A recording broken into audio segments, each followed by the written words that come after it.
So hello everyone, my name is Lisa Vickers and I'm a research assistant at the Center for Geopolitics. Thank you all genuinely for being here tonight.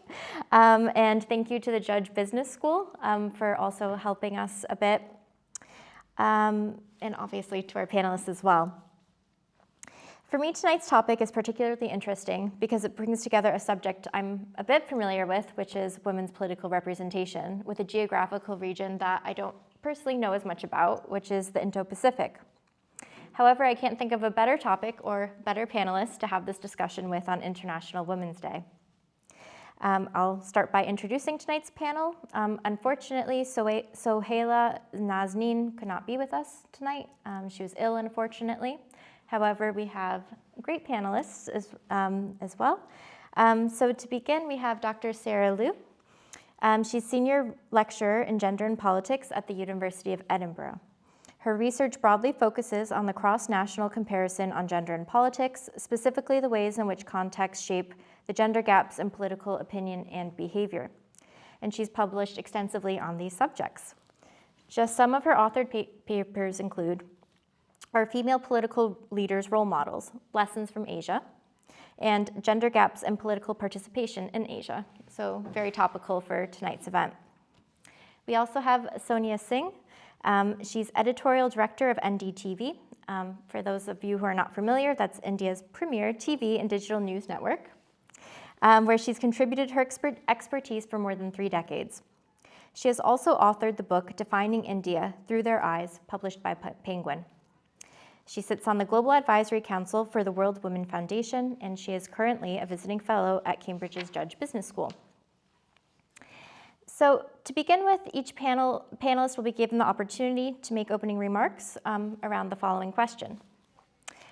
Just could you speak a bit about your own experience promoting women's political participation, whether that be through research, advocacy, or reporting? So just to give everybody a general overview. Would you like to go first, or would you want me to? Please. Okay, sure. Well, thank you very much for the very kind introduction, Lisa. As Lisa said, my research broadly focuses on the cross-national comparison of gender and politics in East Asia and Southeast Asia. And when I specifically look at the effects of context, national context on the gender gaps in political attitudes and opinion. And when I say political context, there are basically 4 main things that I look at. The first is women's political representation. And the second is women's movements. And the third is immigration in the media. And the fourth is COVID-19. I gained a lot of interest in looking at the gendered and race impact of COVID-19 since this pandemic started. But my primary research focus is on how political representation affects political participation. So through that research, that's how I aim to promote women's political participation, because in my own research, like I said, I focus a lot on the East Asian and Southeast Asian region. And in my own research, my findings are often contradictory to what's being found in Western democracies. And I can talk a little bit more about what exactly I find later. But so my research findings are different from existing scholarship or our conventional understanding of how women's political representation would work. So to give you a little bit of an idea about what's been found in Western democracies, or most Western democracies, is that authors or scholars find this role model effect, which means that when women are exposed to, women's political leadership, they are more likely to feel inspired to go out and participate in politics. So that's what's being found in most Western democracies. But what I find in the region is different from that. I actually find a complete opposite effect of the role model effect, and I call it backlash effect. So what I find is that the more women in East Asia and Southeast Asia are exposed to women's political leadership, the less likely they are to go out and vote, participate in petition signing or go out on the streets and protest. And even though my own study cannot really explain why that is, but I have a few theories about why I think that is. One is that I think because Asia is the only continent pretty much, other than Africa, that has a big discrepancy between women's political status and women's social status. In other words, I believe that when women's political rights and women's social rights are not aligned, then for a lot of women in the region, they'll be like, sure, so what if we have a woman president? Or so what if we have close to gender parity in national parliament? My life on a daily basis is not changed for the better, even though you have a woman's president or a lot of women, a high percentage of women in national legislature. They're like, my life is still the same. So in that case, then women are less likely to want to go out or feel inspired by women political leaders to participate in politics. So my research really pushes this idea that yes, of course we want gender parity in national parliaments, for example. Of course we want women's representation. But my research, the findings from my research imply that we need to take this a step further to think about what exactly is going on, or in addition to pushing for women's political representation, what other questions are we asking, or what other questions are we not asking? So through my own research, I really encourage people to think about what it means to have women's political representation, and what it means when women are participating in politics because they feel inspired or because they don't feel inspired. So that's one way in which I promote women's political participation and representation through my own work. And of course, I also teach on a number of courses on gender and politics. So I really try to bring my research agenda into the classroom and try to encourage my students to really think about bridging, scholarship and activism. So yeah, but I'll stop here and I'll let you. No, that was really interesting. So thank you very much for that perspective, and thank you, Lisa, for inviting me to be on the panel today. Well, I think right now in India, it's an interesting time to be a woman, and especially a woman in politics, because we've just passed a women's reservation law, which will see that 33% of parliament seats of a total of 543 will be reserved for women. So for India, at least, this is a landmark step. In fact, it's something I didn't think I would see in my lifetime, because when I was a young journalist, when this bill was first brought to parliament, and at that time there was cross-party support, the two main parties, the Congress and the BJP, similar to say the Labour and Conservative, actually agreed on something. So the two big parties agreed on this, but there were many smaller parties, which made it quite a substantial number, who absolutely were adamant that this bill would not go through. So the bill, this was about 27 years ago, was brought to the House, to Parliament, and you had male MPs tearing the papers, throwing the bill at the Speaker, short of lying on the floor and throwing a tantrum. They did everything possible to make sure the Parliament could not function, so the bill could not pass. And that's what happened. So Parliament was adjourned. The ruling government was worried they would lose their majority if they actually went ahead with this bill. And it went into cold storage for 27 years. We now come full circle, and interestingly, and I think this is maybe to your point, that really it's about also how men in society come forward. So it was suddenly championed by our Prime Minister, who is a bachelor, is seen to represent what many describe as a patriarchal party. But he decided to bring this bill literally out of cold storage, and it was the first bill passed in our new Parliament building, so it's symbolic. It was passed on 21st September 2023, and this will actually change the face of Indian politics. So currently, women MPs are about 14%. They will go to 33%, more than double, in the next 5 to 10 years. So that is something which will be a huge transformation. But I think in terms of the work that I have done, which has perhaps contributed a little bit to this larger movement, is the fact that when I joined the television media in India, we didn't have any independent news channels. We only had one government-owned channel. So I was privileged to be at a vantage point and join a company which had a woman co-founder. And the hiring policy was literally gender blind. So for a young woman in India at that time, you became a journalist in a magazine or you went to television. And it was fantastic that because we didn't know what we had to undo, we had about 50% gender representation of women just naturally, not because of any quota, but that's just because women were good. They were excited to join this new television revolution in India. And now we have over 400 news channels, of which women editorial directors aren't that many, which is why women leadership, of course, but there are still a fair number of very strong women and hemming the primetime news networks. So that is something which I think the visibility was a very important step, because automatically at that time when we had fewer women parliamentarians, there would be a slight feeling that we would go and speak to them as well. We would make sure their voices were heard. I mean, one thing I've made sure on NDTV is we don't have any manels. I mean, if there is a manel, there had better be a very good reason why. Because not just because you have to find a woman as a quota factor, but there are enough strong women who can speak their voices, whether it's politically or in any other field. So politically, that was a very strong aspect of NDTV. The kind of stories we covered were not done because these were soft stories, but we believed that human rights issues were something which involved women and should be reported on. So, you know, there was a demarcation in television media. Hard stories is politics, soft stories is, you know, issues about hunger or health or education. And I think that we and I did a lot to break that demarcation. And we find that now the topics politically which people are interested in include things like clean toilets, accessible toilets, hygiene, education, health, which is not issues only women should be concerned about. So I think that is a little bit of my journey. And of course, creating more women leaders in newsrooms is something that I'm personally very passionate about, and talking about this factor on how women can change. One area where I think, and perhaps that comes a little bit to your point, when you made the point that why women leaders, because we of course had a woman prime minister much before, say, America still hasn't had a woman president. But in India, there was what is called the Bahu Beti syndrome at once, which is daughter, daughter-in-law. So there would be, if, for instance, a powerful political family, if they didn't have a son, then the daughter may go into politics, or the daughter-in-law for some reason. So they didn't seem to be really representative of an ordinary woman's life.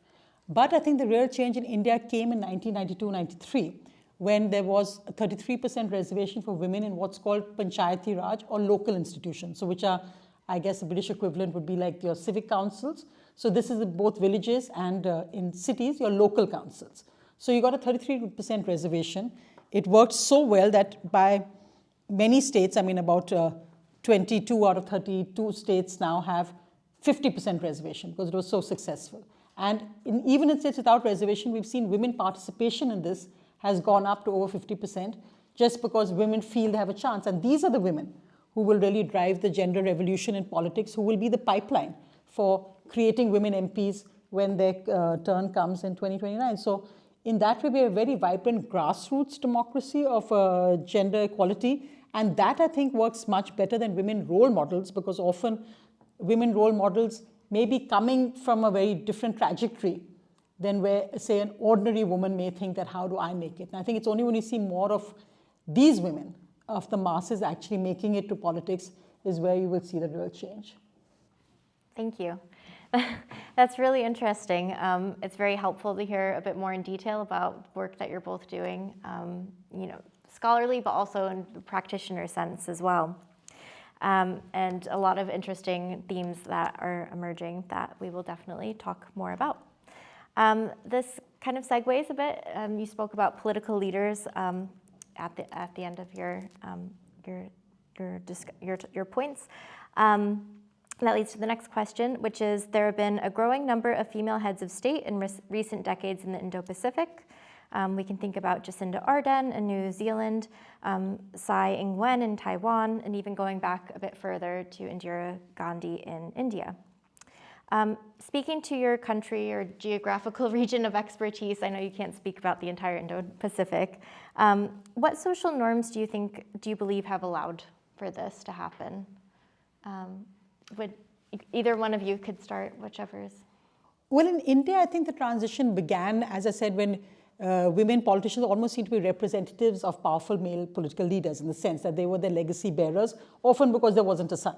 But I think that has changed. However, what happened, I mean, when Indira Gandhi first became prime minister, I mean, when she first came into politics, she was called a dumb doll. I mean, a different, but she was called by male politicians. They said, how can this dumb doll be a prime ministerial contender?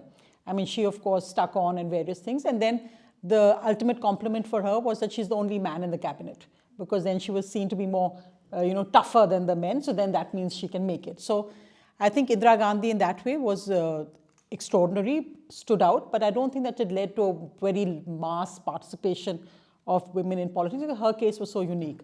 Also, what's happened in Indian politics, that often the women who've come in have had to face such public scrutiny. Often they don't have husbands. They've either stayed single, or their husband has died and then they've taken on his mantle.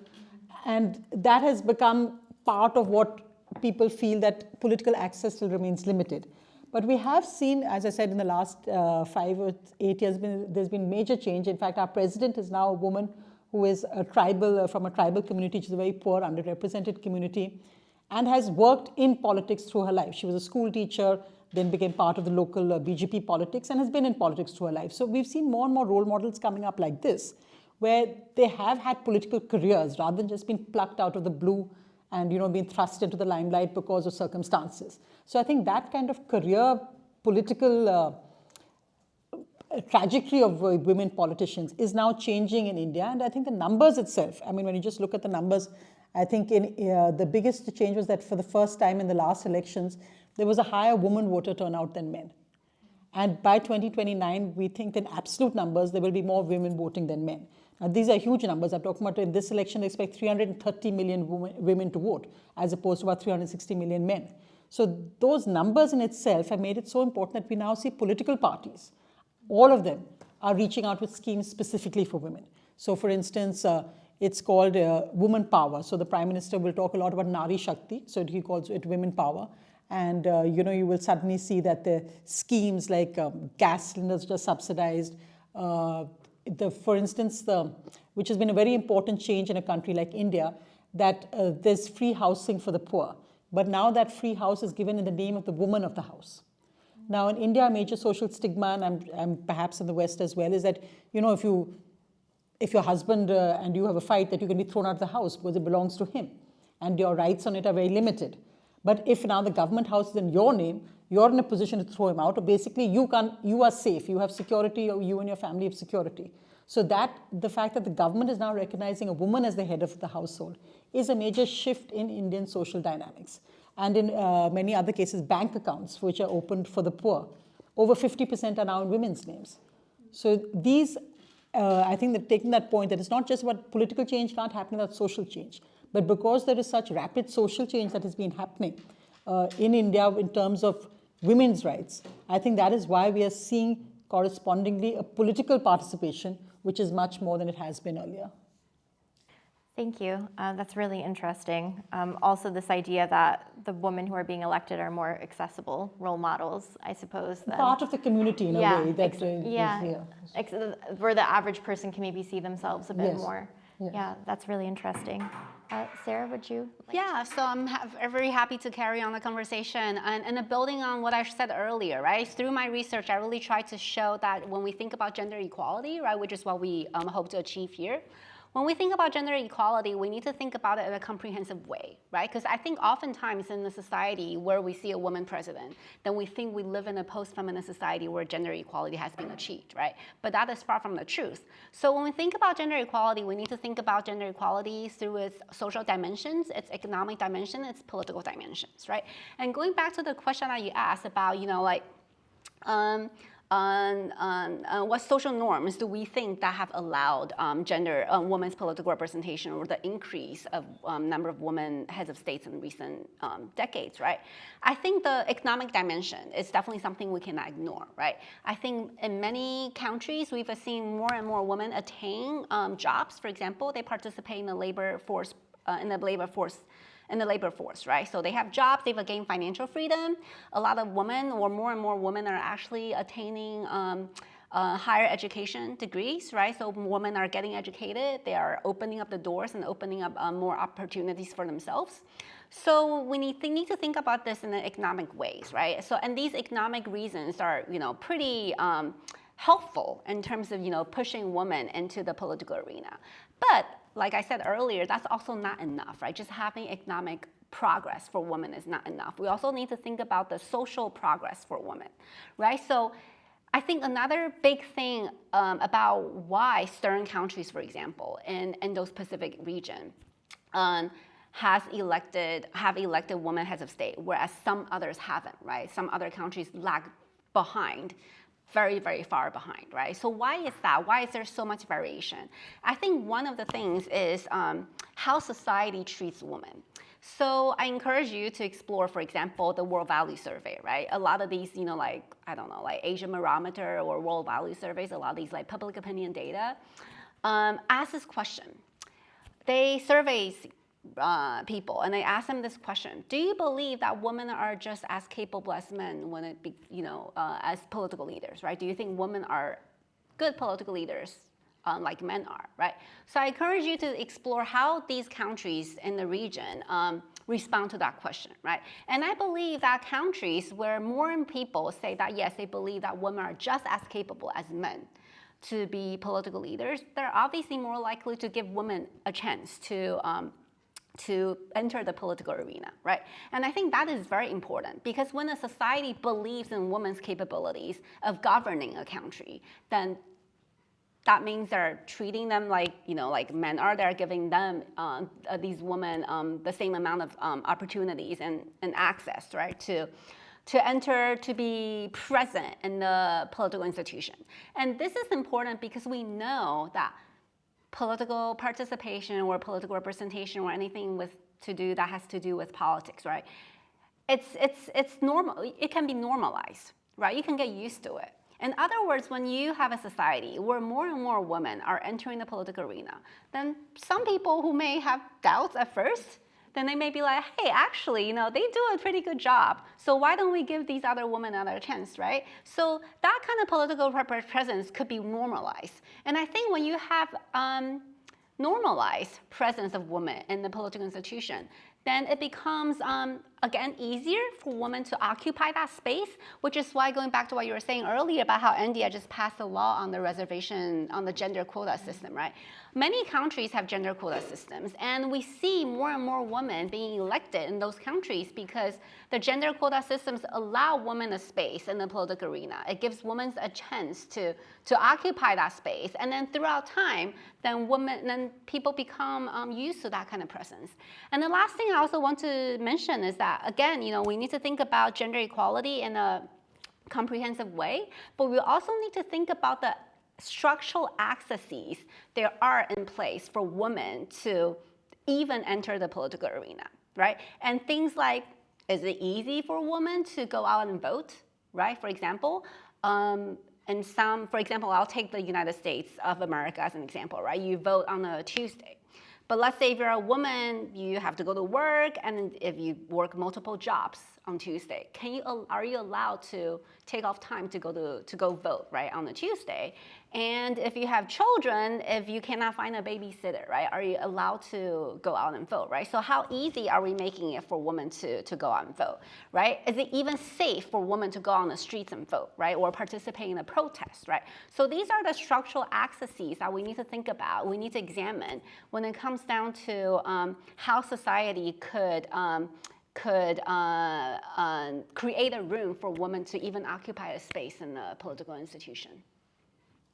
No, and I think just taking some of the anomalies, because you brought up America, and it's interesting because I was just watching the other day when Nikki Haley dropped out, and I mean, they were speaking to just say Trump voters, they were speaking to people, and I mean, they had men saying things like, no, Nikki Haley, I mean, she's a woman, she should be at home looking after the babies, and how I'm not going to vote for a woman. And we even had Republican voters who were women saying that we don't like Trump, but we won't vote for a woman. And I remember thinking that it's so odd when you define this developed versus less developed, because what does it actually mean when you still have this mindset, can be anywhere in the world. So I think that is something which is concerning, because when you're talking about gender equality or representation.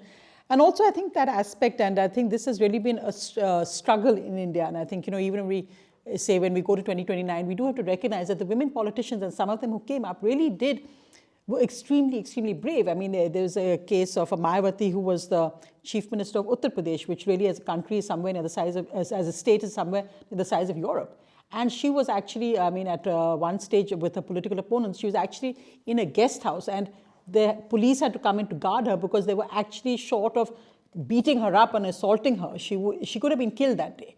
I mean, it was actually that bad. And even again, we have a current chief minister, Mamata Banerjee of West Bengal, who went in her younger days in the youth congress at that time, where she was often assaulted at rallies. So it wasn't an easy road. It was something which was extremely, extremely difficult. And often you found that women politicians have had to stay single for for reasons, but it has meant sacrifices on their part. Unlike, say, a male politician who would have a family and someone to look after, women politicians have often chosen to stay single because they feel they can't be in politics and then do as, devote that same time to a family. So it has really been tough choices made by women leaders in India, definitely in Pakistan, another country which I've reported on, Benazir Bhutto, a similar situation where in the end her Achilles heel turned out to be her husband. So it was in a case where you see women politicians often have judged to standards which male politicians are not judged by. So they've anyway had to work doubly hard, face much, battle the odds to reach where they are. And that, I think, that is being recognized now when you see it more. So I take that point that I think it has to be something which is completely normalized. I mean, so it's not anymore something which you blink and say, oh, it's a woman chief minister. It is a chief minister and it's as good or bad as any other chief minister, and that's what they're judged on. And I think just when you see the sheer numbers coming in, you're going to see that change, because it will be something that is now accepted almost as normal. And we've seen that, as I said, in the local institutions. In the first generation, it may have been only, say, women of influential families, but we've seen already second generations, it's a much more broad-based mass movement, which has almost come up. I mean, 14 million just in local institutions are women. So those numbers are something which are very, very impressive. I thought it was so interesting that you brought up how a lot of women political leaders have chosen to stay single, right? But even for those who haven't chosen to stay single, even for those women who have families, they're often, again, they face the double standards, right? People question, are you able to, govern a country, or are you able to, pass any legislature if you have like your husband and your kids to worry about at home, right? So we see that, for example, when Jacinda Ardern was pregnant, right? She brought her baby to the parliament and she breastfed, right? And then reporters were asking her, like, how are you gonna take care of your baby, right? When you're a mom. But how many men politicians receive that questions from journalists, right? We don't see that happening a lot. And even the president of Taiwan, Tsai Ing-wen, who is a woman, people question her because, people are like, well, how much do you really know about, like family policies, for example, if you've never been a mother?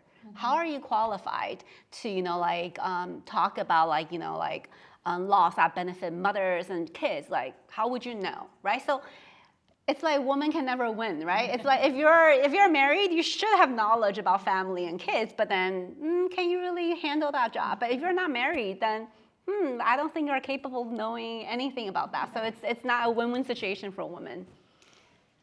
Yeah, I completely agree. So my next question was about the barriers that women face when standing for office and also when trying to carry out their duties. That's something we've definitely just, kind of segued into very nicely. Could you speak maybe a bit further about that, about some of these barriers, both when running for office and then when they actually make it to office? I mean, we talked about institutional aspects that enable women's participation, such as quotas, but are there any institutional aspects that you've come across that maybe limits what, the woman after she's elected, for example, is able to do?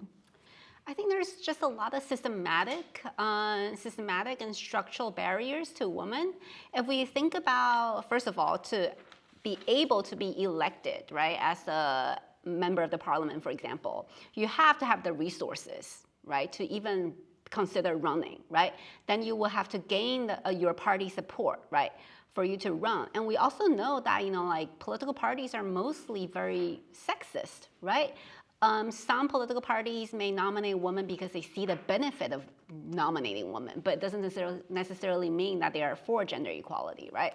So there are all these barriers to begin with that exist from the very first stage of women even thinking about entering the political arena, right? And even if women are able to be nominated by a political party, even they're able to get some sort of party support, right? They have to get elected. And a lot of voters have biases against women, right? I think ample research has shown that, there are all these gender biases when voters determine who they're gonna vote, right? It's important to remember that because in this day and age, right, everyone is busy, voters are busy, they don't necessarily have the time, right, and the energy to really do research on candidates, for example, right? So one of the things that voters often rely on when they decide who to vote for is these cues, and gender is one of the cues that voters rely on, right? They think about women, and again, going back to the survey question I mentioned earlier, right? Do you believe that women are as capable as men to be political leaders? Many voters may immediately saying no, right? So when they see gender, they may immediately like erase or eliminate women on their ballots, right? So women do face a lot of voter biases, and even when they become politicians, they get elected, they face a lot of biases from the media. And this goes back to what you were saying earlier, right? Women face these double standards, right? Women's performances in politics are often ignored, right? But instead, the media often focus on what they wear, right? So I don't know if you remember this, but when Theresa May was the prime minister, right? I think was it Vogue or I don't know. I don't want to it was one of those fashion magazines that did a whole spread of the clothes she wore, the shoes she wore, and everything, right? Again, do we do the same thing to other men prime ministers, right? No one really cares about what Tony Blair and I don't know, David Cameron or Boris Johnson wears, right? But when it came down to Theresa May, they did the whole thing on her, right? And then there's also Angela Merkel, right? It was years ago when she attended this ball and she wore a gown, and then the media focus on her boobs. Basically, they were just like, oh my God, Angela Merkel is showing her breasts at this ball. It's inappropriate, but she's wearing a gown, right? So again, the media have these, don't pay attention to to what they're actually doing, but then they pay attention to what women are wearing, right? And again, there are all these double standards that I'm sure you'll know more about, so I'll let you talk about them. As just looking at also in the Indo-Pacific is especially interesting because unlike the West, women didn't have to fight for voting or to be this thing. So when our constitution in India was made in 1950, equal voting rights were given immediately. So, the interesting part was that women were very much part of our freedom struggle against the British. They were equal partners. The constitution gave them equal rights. There was no fight because it was just accepted that women were meant to be equal participants. Yet, I think the social biases were so ingrained that despite the fact that it was in your constitution, the reality just turned out to be very, very different, which is why 75 years later, we need a gender quota system. I mean, what presumably our founding fathers felt that we would not need it because it was ingrained in the constitution. But we have seen that in reality, we do need it. So I think that's been an interesting part of this whole distance between, say, the imagined reality and what the lived reality was. And this is true for women every day in every aspect of life. So I think we need to look at that as well. And I think this whole aspect of how women in public life are treated. I mean, frankly, you would think that maybe a woman would have to be a bit crazy to actually go into it, because it really is that you are facing the gauntlet, whether it's on Twitter, and we've seen the kind of abuse, and this is across countries, which women politicians get as opposed to male politicians. I mean, it's the threats of rape, threats of death, threats harming their children. Those are the kinds, which is why you saw both whether it's Jacinda Ardern or Nicola Sturgeon. At a point, the pressure just gets too much. So you also have to realize that if a woman steps out, you have to also understand why. I mean, what led her to that fact that when she was elected, she's already the hurdle, but still feels it becomes too much. And what is society doing where once you get somebody who's the head of the country, I mean, you can't get higher, also feels that she is treated in a way at what, say, maybe a normal working woman would face every day. So I think those are important aspects. Resources are key because, I mean, as I said, in India, fighting an election, it is still a low-income country, but it is very expensive to fight elections. So often women politicians don't have equal access to the resources. And I think part, again, of the double standards, which it shows that we've seen interestingly research that in India, it's actually the poorer constituencies where women have a better chance of winning. And it's areas where it's richer, where women then win much less. So it's actually interesting to see that perhaps when you look at gender, it is also, as you kind of economically are at a better status, it doesn't really reflect in terms of equality. In fact, some of the divisions become much harder.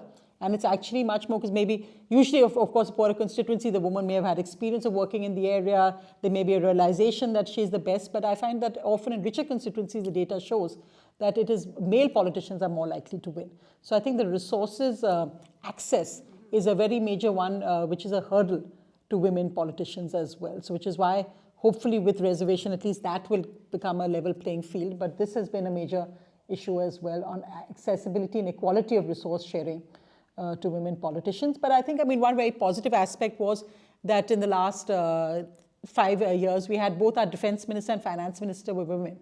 And I think that was very important, or External Affairs Minister and Defense Minister.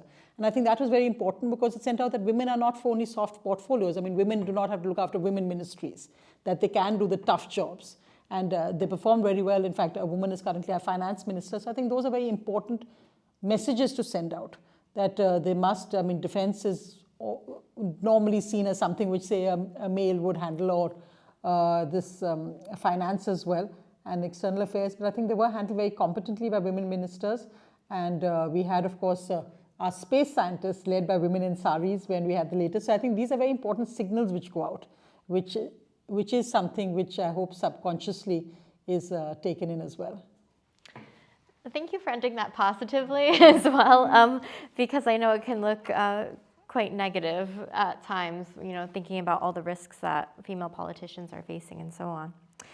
So we talked a bit about women's presence as political leaders, how they kind of get to the job. I was hoping that we could talk a bit more about the impacts of women leaders now, once they're in the job. So speaking to your country or geographical region of expertise, have female heads of state or other high-ranking women representatives substantively represented women in their constituencies? So in other words, are they acting on behalf of the women who have elected them? And if so, how? So I'll speak based on my own expertise, which is East Asia and Southeast Asia. And sadly, the answer is no. Like a simple answer is no, right? Because if you look at, first of all, there haven't been a lot of women being elected as heads of state in East and Southeast Asia, right? If you look at Taiwan, right, Tsai, she is not known to be an advocate for women's rights, right? When she resumed office 8 years ago, she actually had fewer women in her cabinet than the previous president, right, Ma Ying-jeou. So, and even when she, after she's resumed office, she hasn't been a very active and vocal advocate for women's rights, okay? So she hasn't really done that. And if you look at South Korea, Park, right, the former president of South Korea, who was later impeached, she also wasn't really a big advocate or ally for women, right? And another person I could think of is Thailand's former prime minister, right? She was also not really there for women's rights, right? So I think you see a lot of these high-profile women being the heads of state, right? Substantively, they don't necessarily represent women's interests. But then again, as head of state, their job is not necessarily to represent women's interests, right? Their job is to represent everyone's interests, right? They're there to govern the country. So I think substantively, it's unfortunate to see that these women are not necessarily speaking up for other women or being active allies, right? But that is not, which is why I think it could be really dangerous in a way to see these high-profile women, because when they are so visible, it sends a message, it sends a signal to a lot of people that, again, it seems like we live in a post-feminist society where gender equality has achieved. Look, if a woman can be elected as president, can govern the state, who says women's status is inferior, right? Even though a lot of other dimensions of women's rights they still lag behind men's, right? So it sends a really a negative signal, I think a bad signal to society that gender parity or gender equality has been achieved. But that is not to say that it's not important to have women as heads of state, because again, going back to what I said earlier about this effect of normalized presence of women, right? I do think that these high-profile women heads of state, for example, they hold a very symbolic effect. They let other people know that women too can govern a country, they can be heads of state, and I don't think we can really ignore that kind of effect. And I agree, and I think there has been studies that have shown that there's both substantive and symbolic. So I think the symbolic value of having women politicians is very, very real, and I don't think we should underestimate that. But I do feel that, at least in Indian politics, it would almost be a death knell for a woman politician to be favoring women's rights, because you would find that it would actually upset the apple cart, it would upset, say, powerful. And in fact, most women politicians seem to have a circle of entirely male advisors and male, the apparatus in a sense backing them of the political machinery. So if if she became in that sense a woman's right advocate, it would be something that would in fact pull her down politically, which is why I was saying that it is perhaps only, it was the Prime Minister as powerful, the majority of Prime Minister Modi and heading the BJP, who had the political clout to push that bill through. A woman Prime Minister would never have been able to push it through. So I think that is the kind of dichotomy which women politicians have to balance all the time. I do feel that, I mean, there is evidence and data which shows that women MPs that would perhaps look more at areas which are of social good. So, you know, which is not necessarily women or men, but are areas that are more of social good. So areas like education, health, etc. But they also do feel that they can handle tougher, when I say tougher, but areas like defense, finance, etc. And many women politicians would not want to be in silos. So I think it's a bit unfair to judge them perhaps just as women politicians, but look at them as politicians and humans, and each of them would have their separate interests or areas of expertise or where they would excel. So I think that is, it's a bit unfair to just judge them through the gender prism. But I do know that at least both in India and Pakistan, that women politicians especially have to outdo the men in terms of, as I said, the only man in the cabinet still, rather than actually be able to reach out to female voters. But they would not be active antagonists. So as I said, I think it's a good thing. It's not that they would be actively against or whatever. They would, in terms of social good, it would definitely be part of their larger agenda. I'm glad you said that, because I think one of the things that we often don't think about, or we don't think enough about, is that, you know, like you said, when we have a woman head of state, then we immediately are like, well, are you supportive of women, right? What exactly are you doing to show your support for women, right? But we don't ask men the same questions, right? A lot of men also reached out to the, you know, women are also their constituents, right? Mm-hmm. They also reach out for their support, but we never ever, almost never ever, right, ask them about that. Like, what are you doing for women? How are you an ally, right? So I think that's a question. Perhaps we need to like flip it around and ask these men presidents more about, you know, their plan for gender equality. What's on their agenda? That's a really good point. So Sarah, you've looked a bit at women's voting, kind of the, you know, different trends with that. Do you think that women vote for women's politicians because they think that they will represent them better, or do you think it's not really about gender? I don't know if you've come across that in your research at all. That's a really good question. I don't really think I've come across that in my own research. I'm not able to really explain why women vote for women. I could only speculate that I do think women vote for women because, like you were saying earlier, research does show that when it comes down to parliamentary representation, for example, women are more likely than men to, you know, pass women-friendly policies. For example, family leave policies, you know, childcare policies, stuff like that. Women MPs are more likely to represent women's interests. So I wouldn't be surprised if women voters support women candidates because they want their interests to be represented.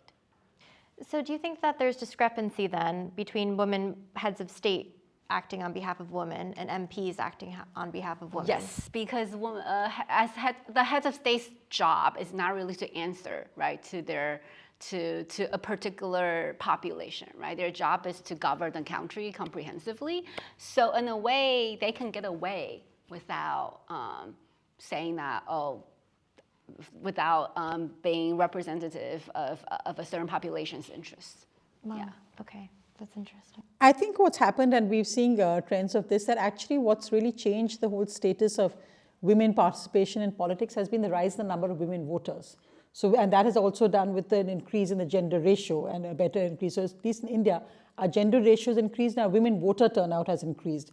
Again, because I mean, the election commission is the body in charge of elections. Really in the last 20 years, 2 decades ago, started policies to actively get women voters out to vote. So to make it easier, they would organize things like, you know, like almost like buses where, you know, women voters could go. There were women-only booths, especially in remote areas. So the real effort was made to get women into the voting system. That has been achieved to a large level because, as I said, the women voter turnout in the last election was more than male voter turnout. Once that happened, it's like a switch has come on in all politicians' heads. And they're like, hey, we've got this whole kind of women voters bank. Why are we not looking at that as a separate constituency? And which is why today in India, we're seeing every political party is now going after women, whether it's a male chief minister, a female chief minister, because they realize it makes political sense. And I think often the best way to convince politicians to do something is that it's likely to get them a win. And so we saw, in fact, the BJP won in 4 recent state elections, and the surveys showed that women voted for them more. So they are now a part of the reason why the BJP won those elections. And once that's happened, there have been many more schemes announced for them, much more women participation, many more. As I said, this just today has been announced on Women's Day gift. The Prime Minister said that cooking gas cylinders will be cheaper, and done as a Women's Day thing for women voters. But again, what the journey to be made is that women have to be stopped being seen as, recipients of handouts. So, for instance, in India, there's always, you're my beloved sister, you're my beloved daughter, and so we give you this money. And rather than that, how do they become active participants of the political process? That's the journey a woman needs to make. And I think that is the journey that will happen with this. But it's a mindset shift, which, for instance, the Delhi government just announced that they would give 1,000 rupees every month to women.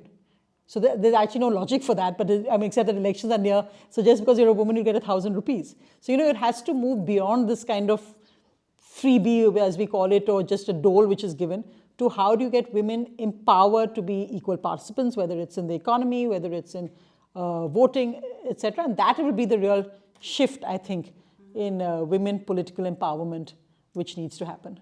Yeah, I think you're right, because women oftentimes are still seen in relation to their relationships to men, right? So like you said earlier too, about how, some women are in the political arena because, their brothers or their husbands or their fathers are politicians, right? But I do think in that situation, women are often scrutinized or they face a harsher standards, right? Because we also see a lot of men who are in politics because of their family connections, right? The Kennedys, for example. But we don't think about it like that, right? We immediately, again, disqualify women because, we think that, they're there because of their family connections. But you're right in saying that, we do need to stop treating women or seeing women in relation to men.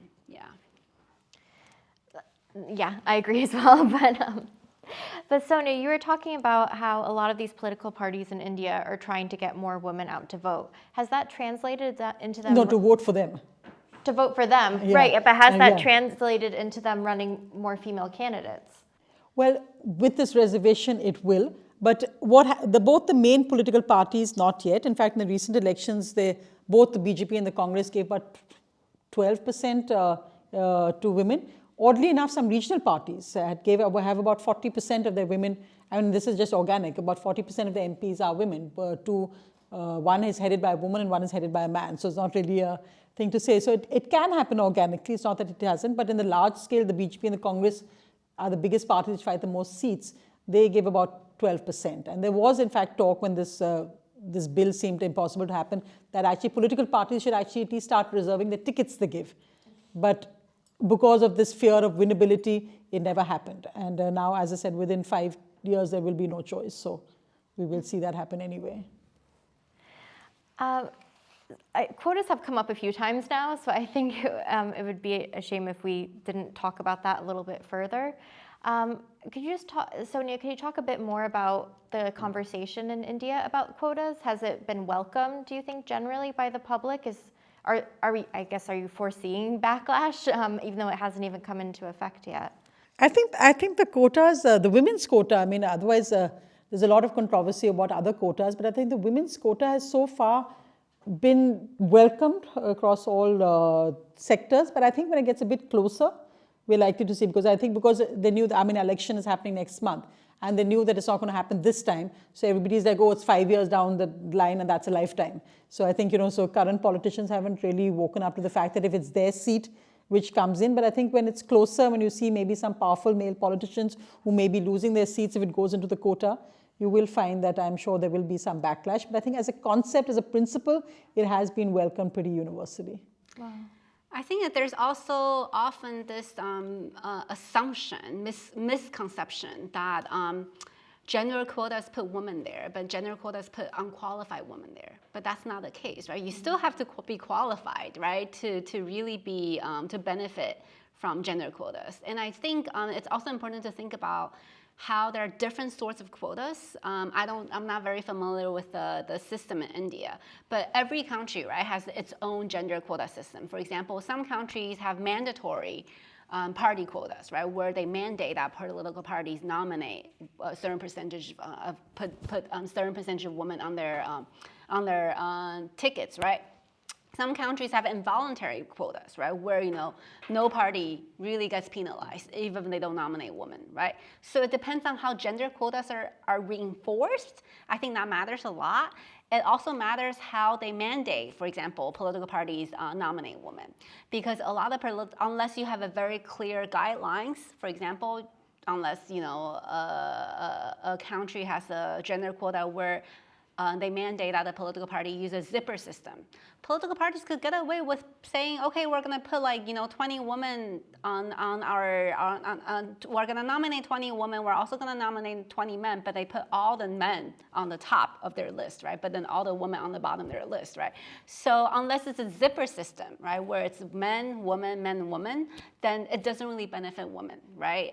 So I think when we talk about gender quotas, when we talk about the benefits or how it helps enhancing women's political presence, we also need to think about then what kind of quotas are we talking about? And are there any examples from the countries that you've studied in Southeast Asia? Taiwan has a really good quota system, and I think one of the reasons why, so Taiwan is one of the countries that has the highest percentage of women in its national parliament. Currently, it's at about 42-43%, which is way higher than the global average. The global average today is about 25%. Okay, that's already a significant jump from maybe 10 years ago. Okay, so it hasn't really moved much. But so Taiwan, there's almost gender parity in national parliament in Taiwan. And I think one of the reasons why women women's presence has only increased throughout the last few decades is because Taiwan has a very successful reservation system where, like I said earlier, the political parties nominate women using a zipper system, right? So they will nominate men, women, and then when people vote for political parties, that it depends on however many seats you win as a political party, you get equal number of women and men elected, right? So that system really works, and because it's normalized, right? Because women's presence has normalized so much in the last few decades.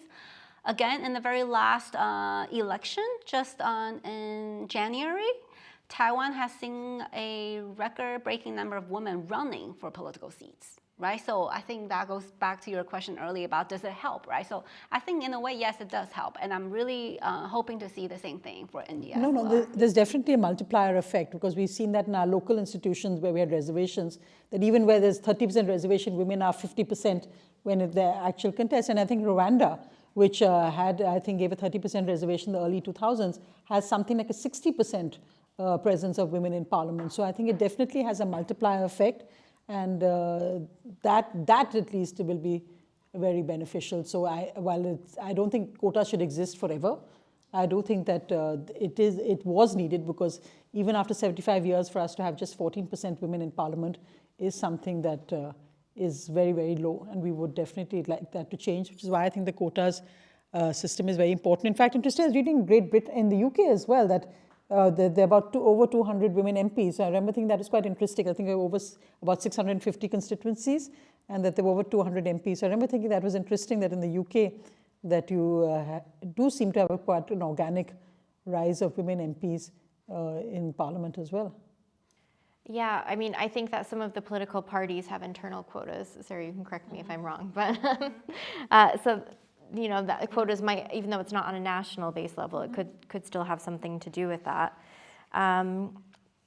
So we've talked also a bit about institutional, factors that relate to women's representation, how political parties think about women's representation, but I'm also would like to talk a bit about civil society's role in that as well. Because Sonia, you act as part of civil society with your many hats that I can see that you're involved in, and Sarah, I can see that you've studied civil society's kind of impact as well. So yeah, it'd just be great if you could both talk a bit about what you see civil society's role being in the Indo-Pacific regarding women's political leadership. I think the main role in society has to be respect.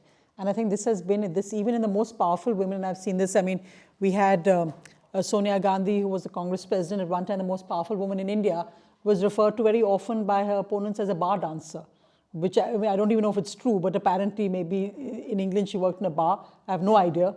But then it became a bar dance. And then we had a very prominent minister in India, again, who was earlier was an actress. And I mean, she has been on a television debate where her political opponents have said that I'm not going to waste my time talking to some dancer who entertains men. You know, so the fact that if discourse like this can become normalized, I mean, I think that is where you need civil society to step in and say this is unacceptable. And, you know, you've had senior male political leaders say things like this woman is an item number or this woman is this and she should stay home. And I think there has to be a level of respect given to women politicians. And I think that is something which comes and a recognition which comes from their own families, which comes from the larger society, which comes from their constituencies, which has to really play out. And I think that is, it has improved, but I think sadly with social media, it can be very, very toxic, where you can have anonymous trolls say things like this will just get picked up. So you may have, you know, almost like one image where, you know, people are very respectful to you, but as soon as you go home, then you're kind of abused, or this thing on social media, and these kind of, you know, viral lines just become attached to your name. So I think that is something which we need to realize. And I think the most important role civil society really has is of that respect and recognition, which must be given to women politicians, because they come, as I said, often from a very difficult place. There is the many sacrifices that are involved in making it to where they are. And I think that recognition of that and the hard work that has gone into reaching where they are is something that has to be. So I think that whole point of dismissing a woman's political work or career as just something that, you know, maybe it came because she was related to somebody. I mean, you'll have people saying that, oh, maybe she, you know, used some of maybe she had a relationship with somebody and that's why she's risen so high. I mean, you know, if a minister is appointed, I mean, this is all rubbish. And I think that is really has to be called out very strongly by members of civil society, whether it's the media, whether it's, you know, just local powerful groups, associations. I think that has to be called out immediately when it happens, because otherwise it just becomes kind of a, you know, recurring habit, which can become increasingly toxic. Yeah. Yeah, I don't think we can talk about women's political representation or participation without paying attention to the ways that women's movements or women activists paved for us, right? So, I mean, maybe with the exception of India and also many countries in Indo-Pacific region, right? Because many countries in that area democratized in the third wave, right? So men and women were given voting rights at the same time. For many other countries, for example, the United Kingdom or the United States, right? Women were only granted suffrage a little more than 100 years ago, right? So without that, women could not, without those women suffragettes who paved the way for women today, right? We cannot vote, right? We cannot, just simple as that, right? So it's important to recognize the role that these feminist activists and women's movements have played, right?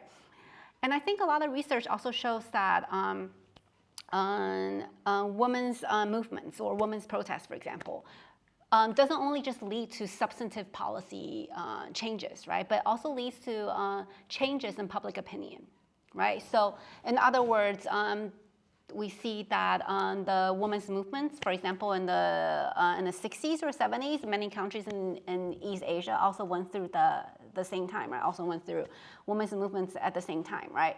That really changed people's opinion about gender roles, for example, about where women were in terms of political leadership, right? To give an example, again, using Taiwan as an example, the women's movements in the 70s in Taiwan really paved the way for the political progress that women are able to enjoy in Taiwan nowadays, because they were the ones who were behind this gender or reserve system in Taiwan, right?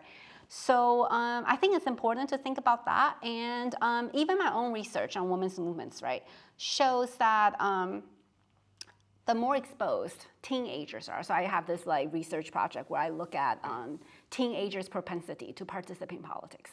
What I've found is that the more exposed teenagers are to women's protests, the more likely they are to also protest, right? So again, women serve as inspirations, as role models, inspiring other people to do the same thing, right? to let especially girls know that they too could go out on the streets and have their voices heard, right? So I think that's important. But I also think another area that we also need to talk about in terms of civil society's role in shaping women's political leadership in the region is that we're not talking enough, or at least we haven't today, focused enough on what happens to authoritarian regimes, right? Because there are autocracies in Indo-Pacific region where women are heavily repressed, right? They're not even able to mobilize. They're not able to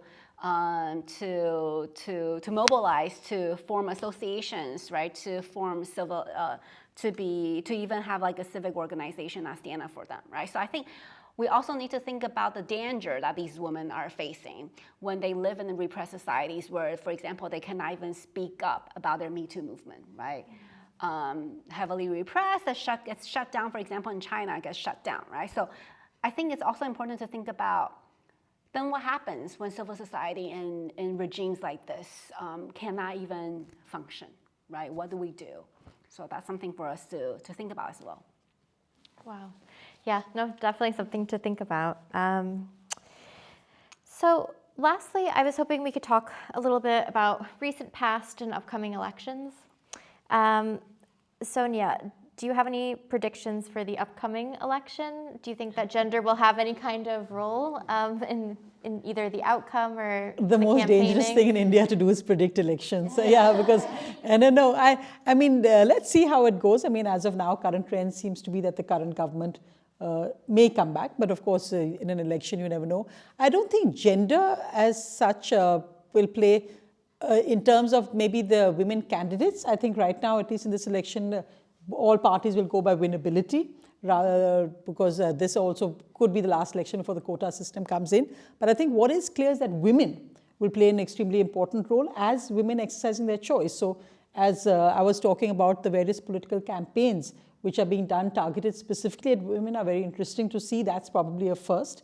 The number of women voting this time will be the highest ever in India's democracy. So I think all those are really positive factors. And I mean, I think that India has realized that women can't be ignored. But of course, I mean, we can't go the other extreme where it's only about just, these schemes for women. And you can't just like throw money at women voters. It's also about recognizing that to be equal participants in the democratic process. And I think that is a positive step forward. So I think this election will be a very positive step forward towards it. But I don't think we're going to see a dramatic number of change yet in the number of women MPs. But I hope it will be better than the current 14%.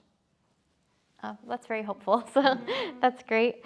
And Sarah, obviously there's been a lot of recent elections in the Indo-Pacific, and I've seen you write about some of them.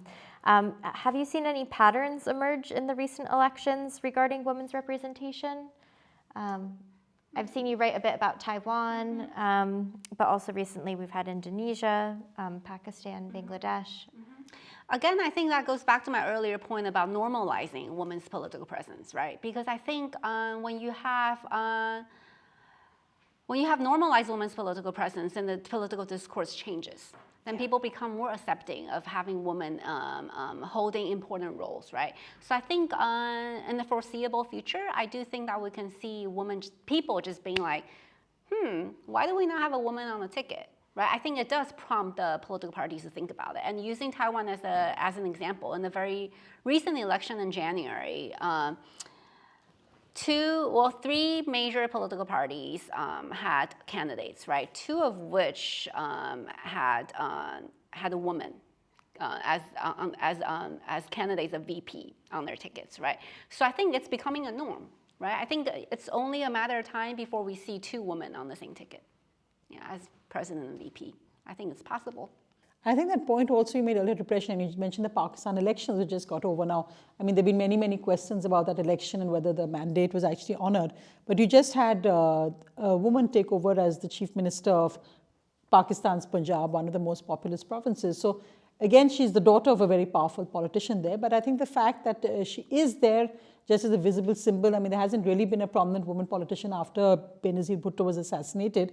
I think it does give some sign of hope, and you do find then a trickle-down effect, which will come up. And I think the larger point, of course, remains on repression of true democracy affects both men and women. So in that sense, there has been a democratic backslide in Pakistan. But there are these areas of hope which come up. And I think the fact that a woman chief minister has been elected in a very traditionally conservative province of Punjab is something which, is a sign of perhaps some hope there as well. And I think it's always, for us, it's always a contrast that in India, we've really shown that how democracy, really the value of democracy can never be underestimated, because I think that is really what, when you talk about gender participation, without a true democratic process and a vibrant democracy, it can never happen. So I think the best thing for women's rights is a fair and vibrant democracy and democratic process. Yeah, we're learning that in the U.S. too, I think. But that's really great. That's a great note to end on, that we have hopefully more positive outcomes coming in the future. I'd like to open up to audience questions, if that's okay. Connor, who's in the back, will have a microphone if anybody has any questions. This one's for Sonia, but Sarah, you could chip in, because it's specific to the Indian context, but it can also be generalized. Now that we have interventions with reserving seats for women, do you think there are any other interventions that can be added on top of that to increase the likelihood of success with more women in parliament? So you talked about, respect, but any interventions to increase that, but beyond respect also, if there's any intervention to increase the outcomes? I think there would be more social interventions to definitely be needed. I think in terms of whether it's issues like safety, law and order, issues like also like inclusion. I think the fact that if women's voices, they shouldn't be seen as these are quota seats, are somehow in a way less than the general seats, where the process is still being worked out, but they're likely to be rotated. But there has to not be seen that somehow these seats are inferior to the general seats, because here it's just women fighting and there is a real battle. So I think political parties also will have to guard against that tendency to make sure that it's not that weak seats or seats which we're not strong in are somehow made as women's seats. So I think that tendency, we have to be very careful when the architecture is still being constructed. I think we have to be very, very careful that that is a level playing field. And I think just, of course, social interventions in terms of, just issues like safety, issues of access to resources, issues of even political inclusion, and looking, as I said, at the pipeline we already have of women leaders in the local institutions, rather than just parachuting in candidates or, looking at areas like, sometimes we just bring in people who are popular or actresses or sports persons. I think we have to treat it seriously and also judge women candidates on the same criterion you would judge male candidates, to make sure that they're serious candidates, the best candidates there are. And I think only when you give it that credibility is it a process that will work. I'll talk a little bit about the kind of support that we have for women politicians, and I think particularly for MPs, right? Because if you think about it, most national parliaments are in the capital city, right? And let's say if women are from like a district very, very far away from the capital city, and I'm not saying that, it's women's responsibility to take care of their kids, but oftentimes it is women's responsibility to take care of their kids, right? So oftentimes these women politicians, even when they're elected as MPs, that means they have to leave their family for an extended period of time when they work in, parliamentary sessions in the capital, right? So what kind of support is there for women when they are in sessions, in legislative sessions, for example? So I think that's something that we need to think about. Another thing that we also need to think about, this goes back to what I said earlier about, thinking about the how gender equality has been achieved or not achieved in the social dimension, right? Because I think, again, it shouldn't be women's responsibility to look after the kids, right? But if we could liberate both men and women from our existing gender roles, if society is okay with, women being politicians and okay with men being the caretakers, then that particular problem I just raised about the lack of family support, it wouldn't be an issue, right? So I think, again, it goes back down to how society views gender roles and how we can really smash that kind of gender stereotypes to make it easy for both women and men to do whatever they're good at, right? Yeah. There's another question back there. I just wanted to know your opinion on how political parties can contribute towards increasing the women's representation in the politics. I mean, how they can campaign or they should campaign, because if we look in a campaign run by Congress Party during UP election, they bring a slogan, "Ladki hoon, lad sakti hoon," keeping Priyanka Gandhi as a face. But I personally feel that it couldn't get enough traction. So, what are the ways you think political parties can do more to include to make their parties inclusive for the women? See, I think what happens is that for political parties, the main focus is winning elections. I think perhaps why in UP in Congress that slogan didn't work. Now it may have worked for the Congress in Karnataka. It didn't work in UP because the Congress had no base in UP. So in that sense, it was a bit unfair, as I said, to the poor gender slogan, because it had nothing to do with the slogan. Even if they made the slogan "Ladka hoon, jeet sakta hoon," even if they made it a boy, they would have still lost that election. So I think that was a bit unfair. So I think that was my point earlier, that I think to do it from a position of strength is when you are bringing in gender participation. If you know that you're losing, if you're on the losing side, it's all very well to have as many gender policies you want. But it's when you're on the winning side and you bring in policies because they're the right thing to do or they make sense, is the real things, which is why I made the point that it's not that Narendra Modi had to bring in the women's bill. No one was asking for it. Everyone had forgotten about it. He brought it in and from a position of strength at a time, as we said, I mean, only 2 MPs opposed it out of 543. I mean, that was remarkable because the time had come where it would seem that you were on the wrong side of history or the wrong side of society if you opposed it. And the woman vote had become so strong, nobody wanted to be seen as anti-women. So it wasn't all about just altruistic, but it made political sense. So I think that is, it has to be seen as something which socially and politically makes sense. I think it does. But also voters, whether they're women or men, recognize when slogans are just empty. I mean, it's all very well to have a catchy slogan, but if we're not doing anything, like the Congress could have given 33% tickets to women if they really were serious. Trinamool Congress or Mamata Banerjee did that. Biju Janata Dal did that. So when slogans are just empty slogans, I don't think it can do anything to do with gender participation. Of course, political parties can give more seats to women. That's an easy thing to do. But I recognize that in real politics, political parties will be looking at the best candidate who can win. And I think that until access to financial resources, access to other aspects is not equal for male and female, you won't find that there will be that much of giving tickets. But of course, I mean, you can do it in party organizations. Many parties have already done, like in office bearers, etc. You can include more women there.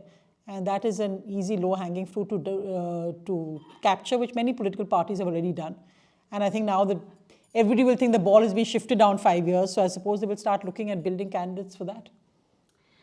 I think for starters, political parties could stop sending women to tough districts, because research shows that that's what political parties tend to do. When they know that it's a tough district, that the political party, doesn't have a very strong support base, they know they're likely to lose, then they send women. So for starters, they can stop doing that, right? They don't have to send women to these really tough districts, right? Because they think they do that because they think women are disposable, right? And I think another thing that political parties could do is also to stop blaming women for not coming forward. I think there's this assumption or misconception that, we want women to run. We are supportive of women, but it's just that women never nominate themselves, or women never seem to want to run, right? So what happens is people blame the small pool of qualified women candidates. But that's often not the case, because women are qualified. But a lot of times, again, because we're all socialized, right? Into thinking that women are socialized into thinking that they're not qualified, and women are socialized into thinking that, running for a political seat is such a risk, and women are less likely to take risks, right? So my question for political party is, if you really care about women's political representation, if you really want more women to be on your ballots, what exactly are you doing to encourage women to run, instead of just blaming them, instead of saying, well, there's nothing we can do because they just don't come forward, right? But what are you doing to encourage women to come forward, right? So again, this goes back to what I said earlier. Are you providing this kind of structural resources and support that women need in order to become viable candidates, right? So I think those are things that political parties could do. Could I just ask a quick question onto that? So in the US and the UK, there's different initiatives such as She Should Run, Ask Her to Stand. Are there comparable initiatives? Oh, that's a really good question. I'm not really sure in the countries that I study, I'm not really sure if there are similar initiatives.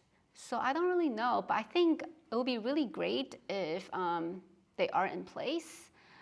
Yeah. In India, at least, I think the problem has not been being able to find women candidates. I mean, there is a great, women are involved in the political process and want to stand, but I think the problem is that often they're overlooked. But there is a huge pool, say, of eligible women who want to stand and want tickets, and political workers. In that sense, most political parties are very strong women's organizations. So there is quite a pool of available women candidates. That's great. Bill, do you have a question? Yes, I do, actually. I have sort of two questions. They're both, I suppose, more for Sarah than for Sonia, but both of you certainly free to answer. The first is that I wonder if we aren't maybe overlooking some broader dynamics in terms of the orientation of society or the organization of society in regards to the position of women in the political system as well as sort of social hierarchy in general, rather than just focusing on sort of narrow issues of electoral politics. So I mean, if China came up very briefly, and if we look at China, I mean, the conventional wisdom certainly is that the position of women is eroded substantially since the 1990s, not because of electoral changes, but rather because of a general move away from a socialist commitment to gender equality, and an erosion of what at least was necessary for kind of cosmetic purposes to display some degree of gender equality during, certainly during the Mao era, but even I would say during the 1980s.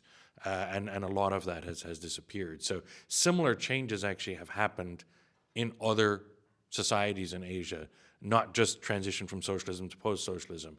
And so I wonder if that could be behind some of this in a negative direction, as well as sometimes in a positive direction. The second question was about this kind of mismatch between social rights and political rights, or social position and political position, or a degree of social inequality, political inequality. And it strikes me that that sometimes is orthogonal to this authoritarian democratic divide. And so I think it may be, particularly in Southeast Asia, by the way, so I think it may be a bit misguided to say that in authoritarian societies, women are just terribly repressed. And in democracies, that's not always true. I mean, if we look, for example, at Indonesia and Vietnam, right? In Vietnam is an authoritarian context, Indonesia democratic, but I would say that the degree of political inequality, gender-based political inequality in both countries is low, but the degree of social inequality, gender-based social inequality, is probably higher in Indonesia and lower in Vietnam. And that may be behind part of this problem that, you know, even though Megawati Soekarno-Putri has been president, there have been prominent female politicians in some other roles. We don't see really a good representation of women by any means in the Indonesian political system. And so I wonder if sometimes it's not as simple as just authoritarian versus democracy, and there can be other elements at work as well. Right, you're absolutely right. I'm glad that you raised it because I don't think I was being very clear earlier. When I talked about the difference between democracy and authoritarian regime, I was specifically referring to women's movements, and I was specifically referring to Me Too movements, because I do think how civil society, that was the question Lisa asked, how civil society or civic organizations function and operate in authoritarian regimes. I do think that's very different, right? But then going back to your question about the differences between women's political status and women's social status or economic status, I do think you're right? It doesn't matter if you're in an authoritarian regime or if you're in a democracy, right? How gender is structured historically has a lot more to do with that, right? So for example, I'm gonna use Taiwan as an example. Even though Taiwan has had a woman president for 8 years now, right? And there's almost gender parity at the national parliament in Taiwan. Clearly, women has very high political status in Taiwan, right? But then if you look at the survey data, and if you look at people, and that asks people in Taiwan, well, do you prefer a son or a daughter? Right? Still more people say that they prefer a son over daughter, right? So socially, then that's not the case. And then if you ask people, well, do you think When jobs are scarce, for example, when jobs are scarce, do you think job opportunities should be given to women or men? Right? More people would say that when jobs are scarce, then maybe the opportunity should go to men, because there's still this ingrained understanding or ingrained assumption that, well, men are the breadwinners, right? So I think there's that discrepancy in the region. And I think there's obviously also variation in how that discrepancy plays out in that region, right? But I do think why I find Asia and East Asia and Southeast Asia so fascinating is that because there's that discrepancy. And that discrepancy, I think, is something we need to think about, because I think it perhaps is something that makes why the region is so interesting or so different from other parts of the world. And like I said earlier, unless we think about gender equality in a very comprehensive way, and unless we think about how gender stereotypes and gender norms and roles could be really smashed, then it doesn't matter how many women presidents or how many women MPs you have, right? Because at the end of the day, women's lives need to be improved for the better. Otherwise, these women politicians, they serve as high-profile politicians. They're just tokens, right? So I think if we are sincerely thinking about how to achieve gender equality, then those are the questions we need to ask. I think just one aspect perhaps I could add to that is I think perhaps we didn't look at also the role that women's education plays in this, and also so you will see that, and in India, of course, a country of many religions, but you will see that in conservative religious areas where women are traditionally not seen as perhaps having equal rights, that you will see that very much lower participation than states where there's very high women's education and literacy. And you'll see just as fertility rates will fall in those areas as women perhaps have less children, you'll also see that there will be greater political participation with the rise in women's education. So those have been very important factors also in terms of women participation in politics, is how much women's education, women's access to health and other resources are, and also how conservative the religious and social environment is for the women. So I think religion also plays a very important factor, and I think really in that sense, faith leaders and when you talk about civil society, other leaders will play very important roles in getting women involved in greater participation. Great. Are there any other last questions? It's okay if not. Okay, I'd like to thank our panelists. If everyone could give a round of applause with me.